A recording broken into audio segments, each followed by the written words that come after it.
Now, I'm pretty sure as a photographer you have got tons of these reflectors, but do you actually use them?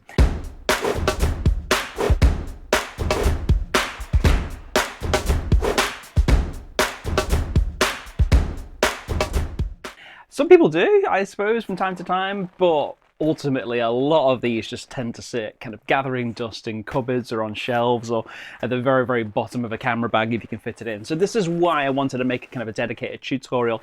We're going to be photographing some flowers just using the reflector. Obviously we're going to have some sort of light source as well, but we want to show you exactly how these things can be useful, different ways that you can use them. Obviously we all understand the purpose of reflectors. The answer's in the name. But ultimately I think it's very important to actually see it in practice, because these are accessories that are not that expensive. If they're very, very well made, then they can last a long time. You can get a variation of different colors and different kind of sides to them. This one's a black and a silver on this side, but it does also have a very, very helpful little zip that is kind of quite tight, I must say. But inside there is another reflector in here, and you can invert the one that's already there. Let me just open it up a little bit more and you can actually see. And there you go. So on the inside there is a gold finish on that side, and there's white, and then there's also another singular reflector that's in here as well, which is just pure white, or more like translucent really. So this is probably a bit better for diffusing light. So we'll ultimately look at all sides, because obviously with reversing it you can kind of put it back on the main frame here. So thank you very much, I must say, to K&F for sending us this 5-in-1 reflector. We're going to give it a try. We've got some chrysanthemums. I may be completely wrong in that. If you know me, I haven't got a clue about birds, plants, etc. But I think that's what it said in the tag. We'll find out. So we're going to try a little bit of that. We're going to turn a few lights off in here. We're going to use one of our shooting lights that we've got, one of our little video lights, to act as our main light source. And then we're going to see the power of the reflector in action. So this is our little setup. All I'm simply using is one light that's effectively coming in from this left-hand side and just illuminating the flowers, obviously on that left-hand side. But it's left us with a lot of shadow on the opposite side, as you can very well see. And this obviously is where the reflector is going to come in very useful. So all I'm going to do is just come right round the back of my setup. Apologies if you get me in a bit of the background there. So I'm just going to stand in now and bring in the reflector. We're using the silver side. The best thing to try and do is actually use this, holding it at a similar angle to how the light is actually kind of coming in. Now I've got a bit of a diffuser on this light already. If I take it off, it's going to be a little bit brighter again, but let's just kind of see how it works. So the aim of the game is to make sure you don't actually end up with a reflector in the shot, and it can be quite tricky if you're doing this on your own, but you can use clamp stands. So actually at the minute you can probably see that I've got the flowers on a clamp at the minute, and if you're able to get another one, maybe even just one that attaches to a tripod that you can actually hold the reflectors on, that just makes it a lot easier. But otherwise a remote control I think is kind of quite useful if you've got a remote shutter release, whether it's on a cable or done by Wi-Fi or IR signals. That can be really easy, obviously, just for taking the shots. Now at the minute there's no light that's really reaching this kind of side of the light of the flowers here. Much darker in terms of detail, not really much of the color popping, and this is why the blacks can still be very useful for stopping that light dropping off, or making that light drop off even quicker. It's what we refer to as a kill. It's literally designed to do that purpose, to kill the light, to stop anything bouncing back. Because even if you have a wall or some type of surface fairly nearby, if the light is strong, it will bounce a little bit of light back in. But with one of these kills, it instantly stops it and it just makes it much darker. So you get a greater contrast ratio between the light and the dark. Now you can, if you want to be creative, also use this as a backdrop. So the minute our backdrop cloth is actually grey, with there not being much light on there, it looks black anyway almost, but you can just use these things just as a straight up background for any photos. It just makes it a lot easier and a bit cleaner in a way. So I've just switched it over. It's very easy to do. I'm not going to zip it up, there's no need to really, but again we're going to use it in the exact same way. And here is the gold reflector. You can see now this is going to transfer color. So even though we've got purpley flowers, we're adding in our highlights on this this side now where the shadows were, much warmer. We've got these kind of golden yellow colors that are coming in onto the flowers, which can be quite nice, you know, if that's what you really want, if you're outdoors especially, because a lot of what we're doing here, you can easily transfer these ideas to shoot outdoors. You can see now how it's much warmer. And again, the colors, I picked these flowers specifically because I thought this could actually be quite nice against a backdrop that is more goldy yellow, because yellows and purples, they kind of good complementary colors. So this could work kind of quite nicely. I thought maybe as a kind of a background as well as a reflector, but certainly doing its duty as a reflector, I think it does work very well and it is quite effective. On the opposite side there is white, so that's literally going to bounce light back in. It's not going to change any way of the color temperature at all. In the center there is a diffuser here. Now the diffuser is not really going to do anything really because it needs to have light passing through it as opposed to reflecting off. So what I'm going to do is effectively take off the diffuser that is on the light already that we've got over here, and then show you the difference between having a burr light in effect, or a burr bulb this could be, and then placing a diffuser in front of it. Okay, so I've just moved things around a little bit. We've taken off this light. I'm just going to slightly reposition it, not too much, but just change the angle ever so slightly. This is it with a burr bulb, okay? I say burr bulb, it's an LED light panel, so it's a little bit different in terms of the spread of light, but still you'll be able to notice a difference between how the strong light is here, and then when I put up the diffuser over the front, as I'm doing now, so you can see it loses a little bit of light. It will go ever so slightly darker, and only a very small amount, but if I just take it away, and if I put it back up, you'll be able to see the difference. And again, depending upon how far away the diffuser is to the light, I've got it right up to the light now, and then if I move it closer to the flowers, therefore further away from the light, you'll be able to see. So I'm going to go closer to the light, further away from the light.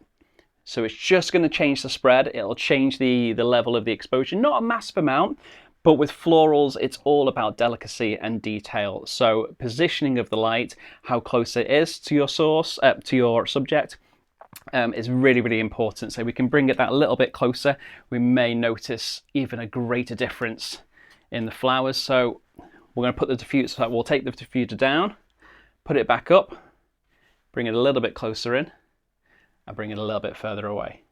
And there we go. That is just simply playing around with the positionings of these reflectors and these diffusers on the flowers. So what I'm going to do now is just move the light around a little bit, move it back into its original position, play around with the reflectors and try a series of shots where the light is in a different place and the reflector will be opposite. So I'll show you that in a slightly more wider view. Right, so I've moved ourselves into a slightly different position. We've got the light up that little bit higher at the top. So though the actual light itself is angled down, with having a diffuser on it, it will spread it out kind of over the top of the background here.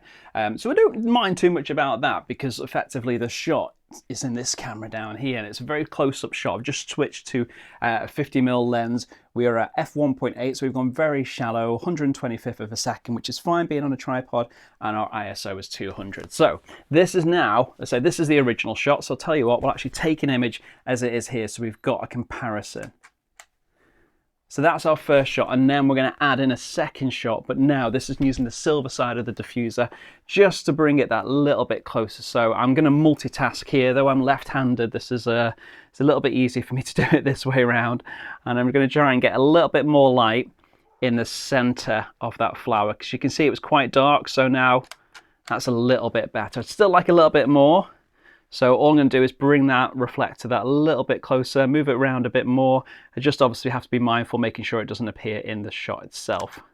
But that's done a pretty good job, so that's just the silver side on its own. Okay, right, so let's move it around again. Let's move the light to a slightly different position, and this time we're actually going to bring it more behind the back. So, because backlighting is a tricky thing to do for photographers, and I think this is where reflectors or a flash could come in very, very useful. So we've got our light there just behind the flowers, and so in there this time I'm going to actually switch around. We'll invert the reflectors as it is, because with having the solid frame in the middle it really, really helps. Flip it around the other way, and it's going to give us our white or our gold side.